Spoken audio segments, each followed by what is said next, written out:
I wasn't really planning to record this, but I found that some of the most important things I've ever said have come out after I stopped trying to say the right thing. But there's something about grief that does that.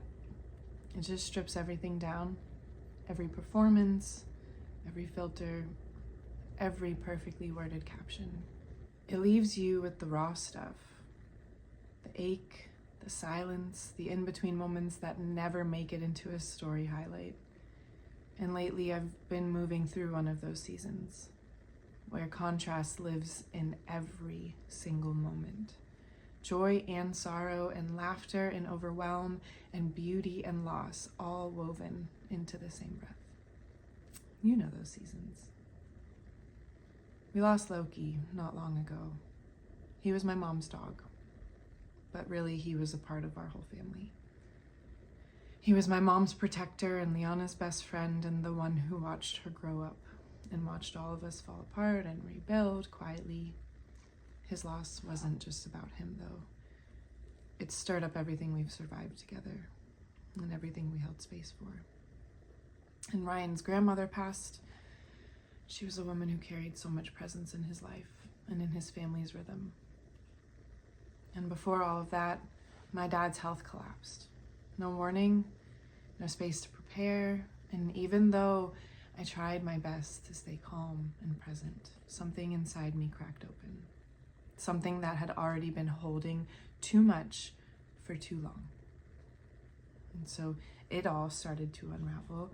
I started to unravel, and the strange part was that life didn't slow down. I guess it's not that strange. I was still parenting, I was still showing up, I was still homeschooling, I was still working, still trying to brush tangled hair, and trying to explain emotions to a 7-year-old who already feels the weight of the world in her whole entire little body.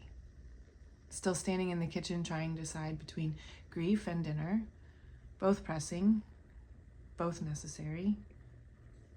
Because grief doesn't ask for permission, though, it just shows up. In the middle of folding laundry or watching your daughter laugh or an intimate moment with your partner or listening to the rain. And it's not always loud. Sometimes it's soft and sacred and impossible to name. And sometimes it's just a feeling that something is missing and that you're the only one who remembers how to hold on to that feeling. But that softness is where I started to rebuild.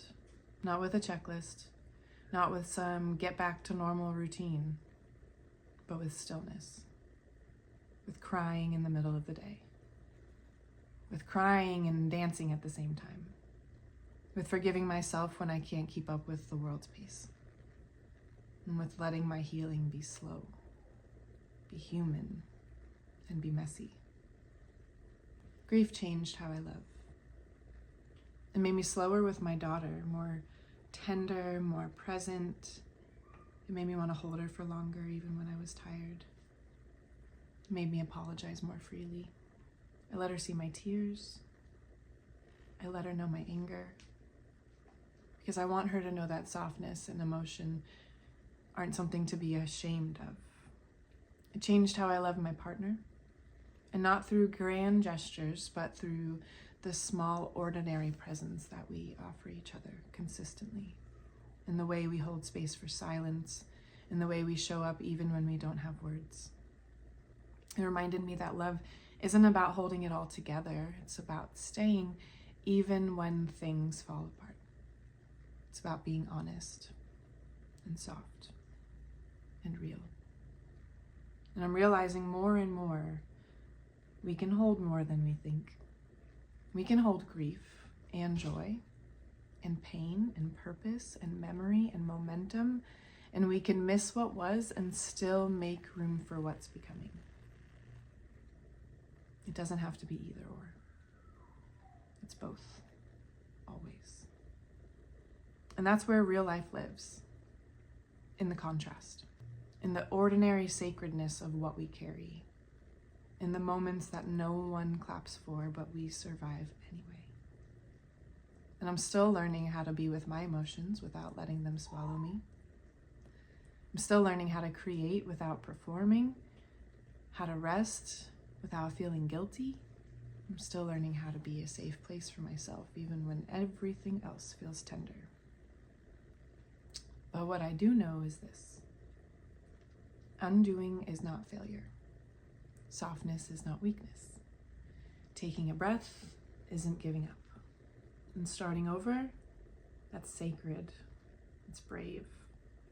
So if you're in a season like this, where your heart feels stretched, where grief lingers just under the surface, where you're unraveling and rising at the same time, you're not behind and you're not broken.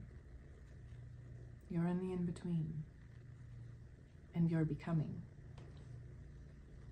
And this space, this channel, this platform, this community is for that. For the ones parenting through pain, the ones remembering their worth, the ones who are healing in this space. If this spoke to you, stay. You're not alone. We're healing out loud here.